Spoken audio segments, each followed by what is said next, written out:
and welcome back to Zombies in Spaceland. And in the last part, we had completed the Steadicom steps. I don't think we got the speaker yet, but we did turn in the Steadicom with the transmission to DJ Hasselhoff.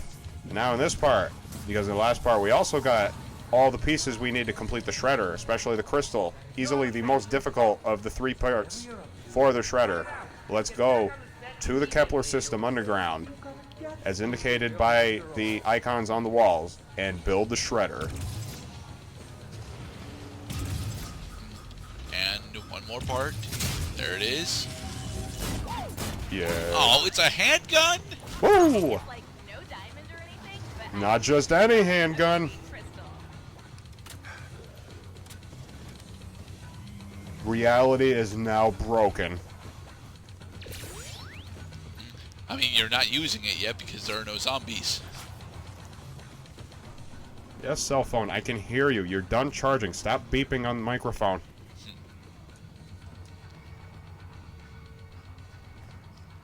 Okay, now just like how I had to construct the shredder in the basement underground, Mike is headed to the Astrocade because the constructed piece of cardboard cutout that says "collect them all" is located very close to the redemption counter. Okay.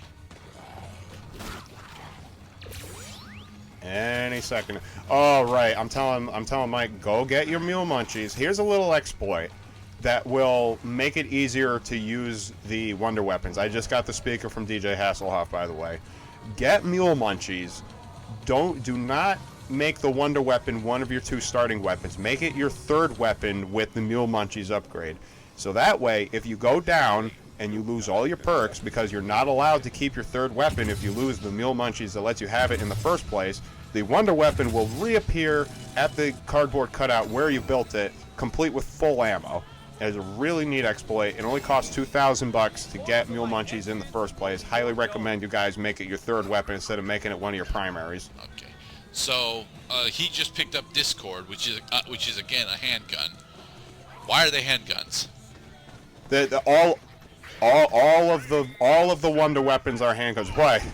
You doubt the power of the wonder weapon? I do, because they're handguns. To show you what it is we have stumbled on.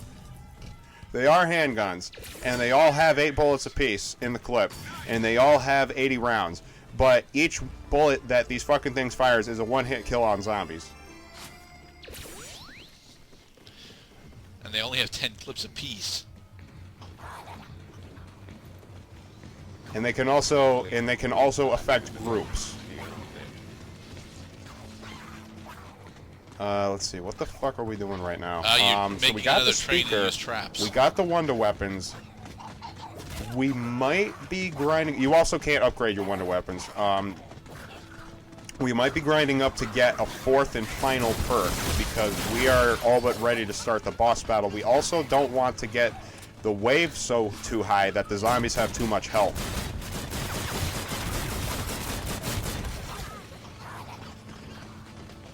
But Mike is out of ammo for his normal weapon. Oh, right. That's what we're doing. We're grinding up to a clown round because clown rounds drop max ammo. There, you want to see the shredder? That's the fucking shredder. It turns them into goddamn skulls.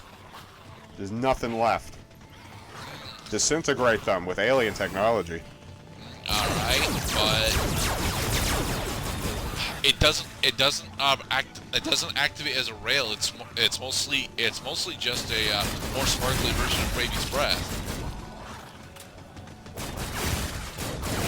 It's a version of Baby's Breath that doesn't require you to have bomb stoppers in order to stop because it doesn't count as explosive damage. Oh boy. Oh god. Oh, that was sticky. That was very sticky. Ew. And that's Discord. Discord makes zombies spin like a top until they explode. Now, does that explosion actually cause damage to other zombies? Yes, it does. So why aren't you using Discord? Well, because I got the shredder. Yeah, but couldn't you have done? Couldn't you have both done the same steps in order to procure each of the parts? Yeah, I mean, there's no rule that says that one player can't have more than one wonder weapon. It's just that there are 4 of them, so that if you were in a 4-player game, then each player can have a wonder weapon. But I would say that the Discord is arguably better because its splash damage is significantly more effective. You still have to wait for the zombie to finish spinning like a top before they explode. So you hit the one in front and then you take out all the ones behind it. Especially in small corridors, which is what a majority of the underground is. Situational and arbitrary, says I. Not really. I mean, a majority of what the two of you have been doing has been forming trains, and if you're going to form trains into a nice corridor, it would be really prudent to, have both players using Discord for that. That way, you guys can go save up on ammo and get huge payouts from it.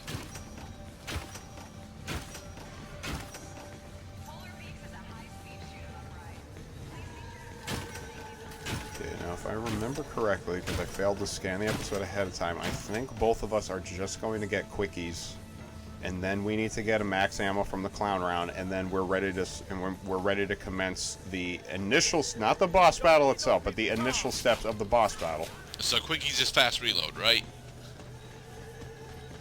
It's speed reload, speed rebuild boards, speed hoops, speed other stuff. Okay.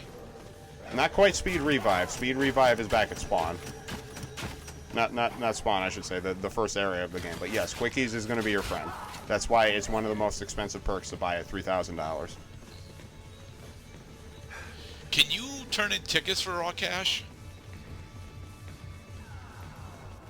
You can turn in tickets for an ammo refill, but you cannot convert tickets into cash. That's a good question. I'm glad you asked it. So basically, by the time you get the gold teeth, you got the cryo grenades. If you really wanted to build the face melter, is it the face melter? No, it's the head cutter. The head cutter you need the cryo grenades for, and I will also show you that step in the highlights reel. And you got the forge freeze if you so desire to buy it. You don't really need your tickets anymore.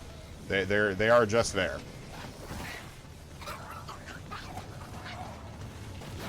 Okay, I believe right now we're putting the speakers on the board because we're about ready to commence the Simon Says portion of the Zombies in Spaceland level.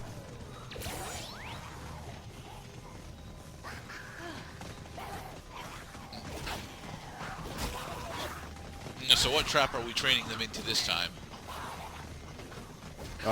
Looks like we're just training them just so we know where they are, and so we can get lots of...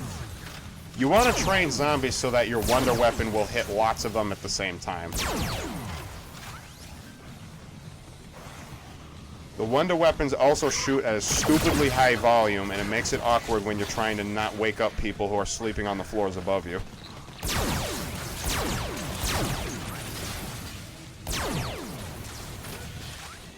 Yeah, I'm not sold on these, honestly. I mean, although I was praising Discord slightly earlier, the explosion takes a bit too long, especially if you miss your the target in front. And because you guys aren't actually going into the smaller corridor areas, it's not being as effective as you want. And the shredder, as cool as it sounds, only really affects like up to 3 zombies at once. Right. Okay, so maybe I was wrong that the explosion was the only thing that was going to help you. If you got a train following you, shoot the zombie in front with the Discord, because then the zombie is going to start spinning like a top on its head. Its legs kicking out also inflicts damage on the zombies that are coming through, and because it's a train and you just hit the start of the train, you're going to hit a lot of zombies as they pass by that one zombie, because that one zombie stops in place. His friends are going around it, they take damage, and it's awesome. But still not a fucking clown round. Well, yeah, you guys got 3 rounds left into the clown round. Any second now, we're going to get that last goddamn zombie, and then it's going to start to get a little funny in here. And in the next part, we will hopefully find a clown round as we are attempting to get max ammo before the spoilers boss. Honk, honk.